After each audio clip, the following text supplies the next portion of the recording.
प्रणाम गुरुदेव। खुश हो बेटा। मैं खुश रहो। सौरभ रमन लखनऊ से आया हूँ। मेरे मस्त। डीएनए में 4 लोग हैं। खूब मेरे खुश। माता पिता, मैं और मेरी पत्नी, इस समय चारों लोग दरबार में मौजूद हैं। खुश हो बेटा। सबसे पहले मैं दरबार का आभार प्रकट करूंगा कि घर बैठे बहन का रिश्ता आया था, जिसके लिए आपने अप्रूवल दिया था।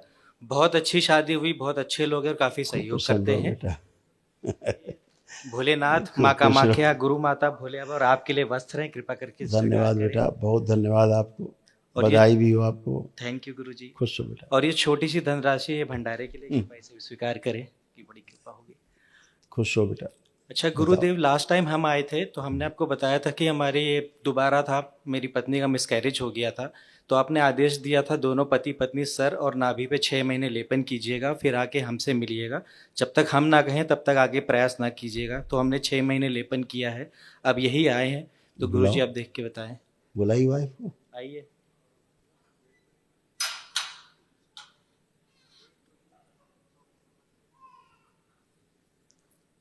प्रणाम गुरुजी। खुश हो बेटा। खूब प्रसन्न रहिए। कैसे हैं? एकदम आनंद। हथेली पकड़ो एक दूसरे की, देखे जाए। अब आंखें बंद करो, दिखाया जाए संतान उत्पत्ति। शिव। संतान उत्पत्ति ना होने दे लीली स्मृति नष्ट कर दी जाए। प्रहार। शुद्धि। विवाह के सभी अनावश्यक गठबंधन नष्ट कर दिए। प्रहार। इन दोनों के स्वयं के शरीरों के गठबंधन किए जाए, जीवन के गठबंधन किए। शुद्धि। प्रवेश। ईश्वर मैत्री। सूक्ष्म शरीर इन लोगों के स्थूल शरीर के बराबर कर दिया जाए, 2 इंच 2 इंच बड़ा कर दिया। इनके जननांग प्रजनन मजबूत कर दिया जाए, शुद्ध और पवित्र कर दिया जाए। संतान अति शीघ्र उत्पन्न हुए, स्मृतियां सक्रिय कर दी सदा के लिए।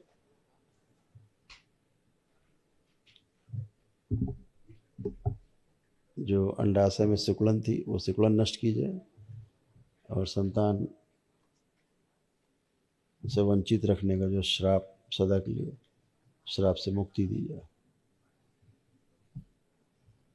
गर्भाशय में जो इनके सूक्ष्म मांस का लोथड़ा फंसा है बाहर निकाल लिया जाए। शिव नष्ट कर सेवकाओं के लिए। प्रहार। शुद्ध कर दिया जाए, पवित्र कर दिया जाए सब जननांग प्रजनन, गर्भधारण के योग बना दिया। 3 बार बोलो ओम नमः शिवाय। ओम नमः शिवाय। ओम नमः शिवाय। पहले आँख खोलो, अपना अपना बंधन खींचो।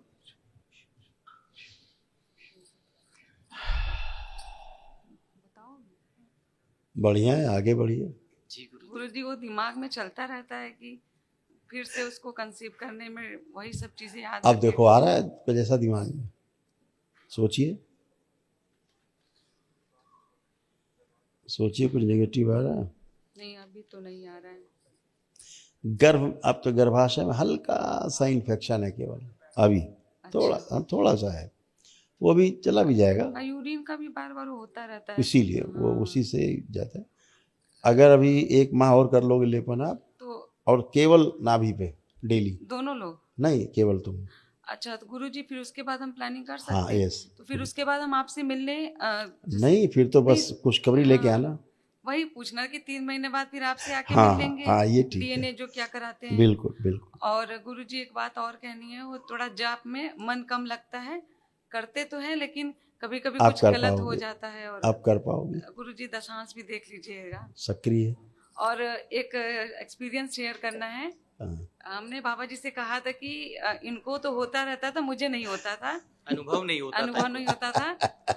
तो दरबार ने इनको अनुभव कराया। एक्चुअली मैंने मकान शिफ्ट किया रेंट पे, हाँ। तो हम 12वें मालवे पे रहने गए। हाँ। तो मैं अकेले शिफ्ट किया, ये बाद में आई, तो इनको भय था ऊंचाई का। अब जब उस घर में आई तो वो स्मृति सक्रिय हो गई। अब ये इनका रोना गाना चालू था मन ही मन, इन्होंने मुझसे शेयर नहीं किया था। फिर जब मैंने इनको देखा तो मैंने पूछा क्या बात है, तो उन्होंने बताया मैं जब से इस घर में प्रवेश करी हूँ मेरे को चैन नहीं है, मानसिक सुकून नहीं है। मुझे ऐसा लगता है, मस्तिष्क कहता है कि बालकनी में जाऊं, खड़े हूं, लटकूं, झांकूं, कूद जाऊं। ऐसी नकारात्मक इच्छा विचार आशाएं इनकी आती थी। तो मैंने संकल्प कराया, राहत होती थी, लेकिन वो फिर से वैसे ही बन जाती थी।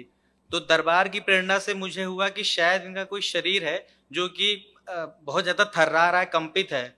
तो मैंने कहा अब तो शक्ति प्रहार करना पड़ेगा। मैं डर भी रहा था, अकेला था वहां पे।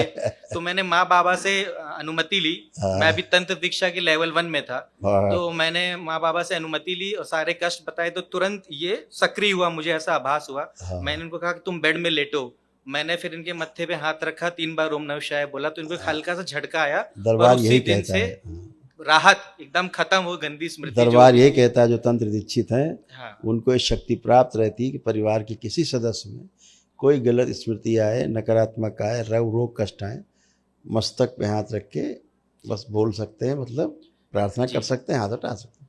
जी ये अच्छा होगा कि हम भी तंत्र में और इसके आगे बिल्कुल बेटा, थैंक यू गुरुजी। खूब खुश रहो बेटा, प्रसन्न रहो, और खूब गुरु खुश जी रहो। एक लास्ट जब मौका लगे बीच में तो एक रुद्राभिषेक कर लेना दरबार से, जी जी। ठीक।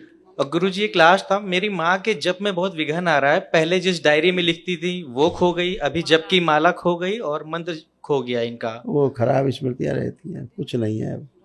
अब तो ध्यान रखें अपना, और क्या है, माँ से माँ का चित्र रखें, प्रार्थना करें, खत्म। अब ठीक तो है इतनी गुरुजी। सरल प्रक्रिया हो गई है, हाँ हाँ। सीधे माँ से प्रार्थना करो, काम खत्म। तो गुरुजी अगर वो जो मंत्र किसी को मिल गया हो या जो इनकी माला किसी को मिली, तो उसका पुण्य अगर बट गया हो तो वापस नहीं बटता, अच्छा ऐसे कुछ नहीं, गुरुजी एक क्वेश्चन और है बस। मम्मी जी को कुछ दिक्कत है, उनको लगता है कि कुछ नहीं भ्रम है। है। अभी देख रहे हो, भ्रम देख रही हो, अपनी हाँ, प्रार्थना माँ के समझ करनी। ठीक गुरुजी, धन्यवाद। अभी कर सकना तो रुद्राभिषेक शुरू होगा तो बैठ के देखो, जी। सुबह हो सके तो एक रुद्राभिषेक करके तब जाना। थैंक यू गुरुजी। खुश हो बेटा।